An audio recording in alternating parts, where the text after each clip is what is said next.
Marc Spiegler, director of Art Basel.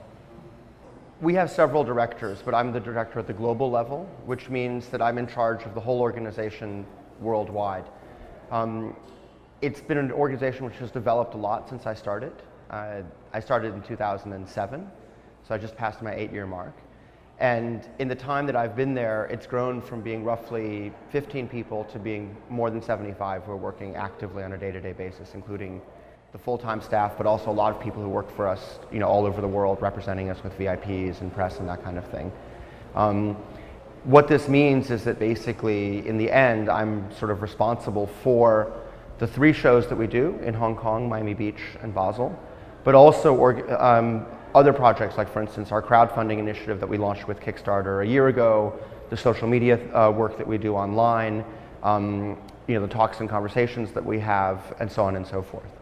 I think Art Basel has a couple advantages when it comes to the art fair environment. One is the fact that we do 3 fairs which cover 4 continents, in the sense that Hong Kong covers Asia, Basel covers Europe, and Miami Beach covers both North and South America. One of the things that I think has been really important to Art Basel is that we constantly try experiments. We're willing to fail. Sometimes we do things that don't work, but sometimes we do things that really work, and then we can carry them over to the other shows. And I think one of the real strengths that we have is that we've tried to stay very close to the artists and to the younger galleries. So, for instance, when people say to me, where is Art Basel going to be in 5 years? I say, go to the studios of the artists, because wherever the artists are going is where we will have to go. A few examples from the past.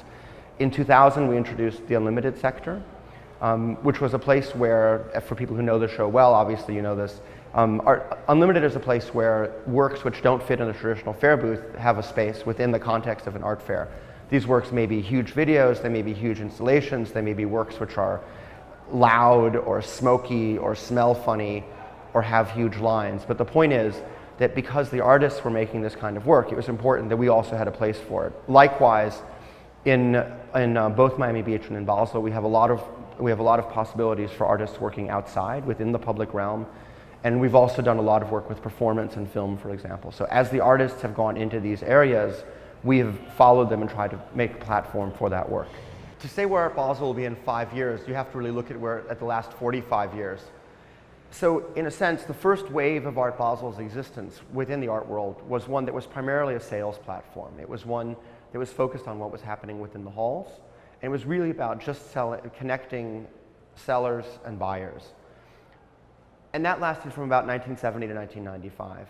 From 1995 to roughly 2010, Art Basel expanded its notion of what it should do to include the whole week. And so in a sense, it was a kind of impresario role. And so it was not only about what was going on in the halls, but also things like performance, like film, like Unlimited, but also working very closely with museums and private collections to build out a whole week that, in a sense, would provide cultural interest, cultural content for people from morning to night for the entire length of the week. Then roughly in 2010 and until now and moving forward, Art Basel is in what I would term the 3rd wave of its evolution within the art world. And this is a wave where, because of 2 things I would say. One is the importance of the internet within the art world and the importance that we gave the internet within Art Basel, but also the fact that we went to Asia and really extended our reach from just the Western Hemisphere into the Eastern Hemisphere. As a result of these developments, we found ourselves in a situation where we're dealing with 550 of the best galleries in the world, tens of thousands of collectors and museum directors and curators, but also where, at the moment, we have connections to over 800,000 social media accounts. And so the question is, what do you do with that in the context of an art world which is changing rapidly, and not always in ways which is great for our galleries and for their artists? The first thing that we did with that, I think, in recognition of this, was last year to launch an initiative with Kickstarter as a partner for crowdfunding of nonprofit projects all over the world. We've just passed the 1-year mark. We've raised, with Kickstarter, more than $550,000 US for 24 different institutions all over the world. Only one of those institutions is in a city where we do a fair. The other 23 were spread out literally all over the world. So some in classic places you would expect, like London and New York and LA, but then also places like Bogota, Myanmar, one just finished in Sri Lanka, Thailand, Lagos, Sydney, and so on and so forth. And I think we're going to get even more ambitious in terms of the size of the projects, but also the geographic diversity of the projects. And so this was a really interesting thing, and it really freaked people out at first when we decided to do this, because people were trying to look for the ulterior motive. And I think it's actually quite simple. You know, we see ourselves as being part of an ecosystem in which the nonprofits play an important role, not commercially, but because the nonprofits are a lab, a testing ground, an experimentation place for artists, it's very important that they continue to thrive. And they don't necessarily thrive within a really strong market. So we really felt like we could take our position within the market, our position as a global entity within the art world that's present every day, that's connected to people every day, and to make things happen for these organizations that we think are so important.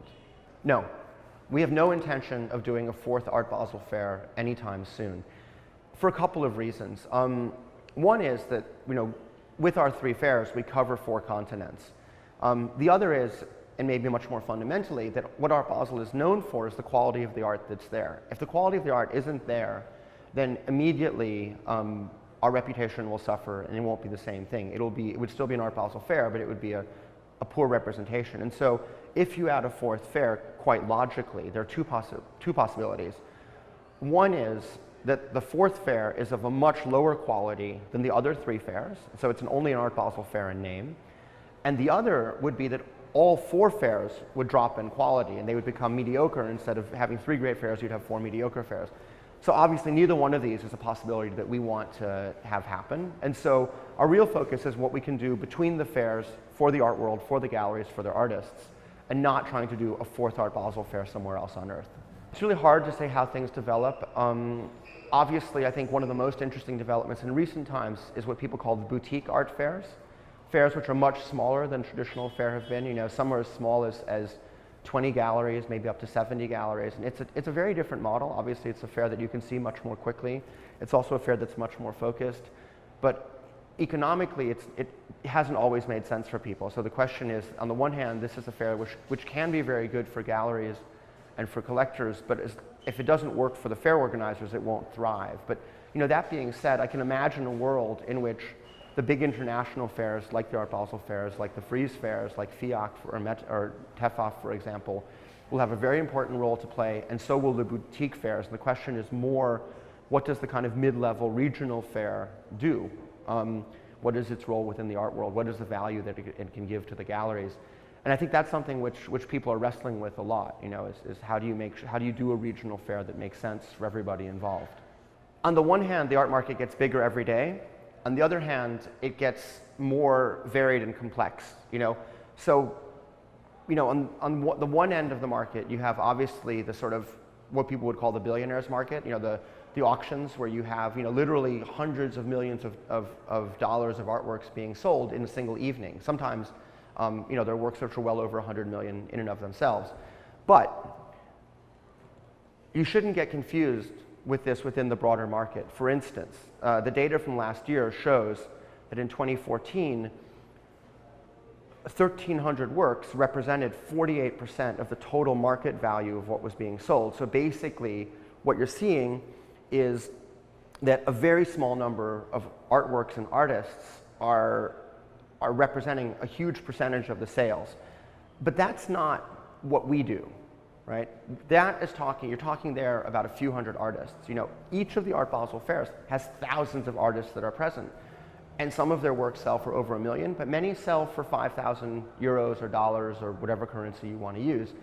And we see our role as being to work for all of the galleries and all of the artists. But I mean, personally, I have to say, I think the place where we can have the biggest impact is for a young gallery, you know, someone like a Gentil Carioca at the beginning of their evolution. Because what we can do is we can take a gallery which is very much developed in a market with the artists of that market and make them global. You know, introduce them to collectors and curators from all over the world. And that's where I think the art fairs do what they do best. I think, you know, we cover a lot more ground than the auction houses do, for example. But even beyond the art fairs, you then have, you know, all sorts of projects where people are finding ways to sell artworks for a few $100s in large edition sizes. So, you know, I think it's very easy for the press to write about the billionaires and the, you know, the private jets that are flying around and the champagne parties, but for me, that's not really what we do. You know, our job is not to entertain a very small group of people and help them to trade multi-million-dollar objects. Our job is to create opportunities for artists and galleries all over the world. And we can do that because we're covering 4 continents, because we're dealing with more than 500 galleries. And each of those galleries, we give the possibility of meeting potential patrons, collectors, museum directors, biennial curators from all over the world. And that, to me, is one of the most exciting parts of the job. When, for example, I remember a Mendes Wood gallery from Sao Paulo going to the fair last year in Hong Kong and telling me that on the opening day they'd sold more than a dozen videos to mainland China. I mean, the fact that you can sell a dozen videos anywhere is amazing, but the fact that a gallery from Brazil is selling them to mainland China is the kind of thing that really makes me excited about what we do. I understand why people take selfies. It's people want to position themselves within the world and all that kind of thing, but frankly, there's nothing I find more annoying than people using an art fair as a staging ground for selfies. First of all, they often do stupid things like walking backwards into the art. Secondly, they're blocking the view of people who might actually be interested in the art. And I think it's actually a very sad thing for someone to walk into an art fair full of amazing works and to only see them as backdrops to look good against their clothes. So, when I go to a fair, I think it's fantastic. We work very closely with Instagram, for example, and it's a wonderful thing for the artists and for the galleries involved. But, when an artwork is blocked by a person smiling and trying to show off their outfit, it doesn't serve anybody. I think the major challenge for me is that I have a global role in an art world which is changing so rapidly, and that on the one hand, you have to figure out a way that you can operate at a global level in a way that's coherent, so it feels like it's the same organization wherever we are. On the other hand, I think you want to make sure that that every region is served well, that every artist is served well, that every gallery is served well. So it's always this balance of the regional and the global, the balance of, that we have to make sure that it's commercially successful enough that the galleries keep coming back, but culturally interesting enough that people who are, who are really the connoisseurs, like the gallerists or like the collectors who just walked in here, what you want it to be, culturally interesting enough that people will come. And this is why we've done things, for example, like Meme for Miami last year, like Temple del Postino, like bringing Romeo Castellucci's project to Art Basel this year. It's important for us that it isn't just like the first wave, which was just kind of a flea market on steroids, but actually that it's a cultural event which pushes things forward for people, not just during that week, but the entire scope of the year.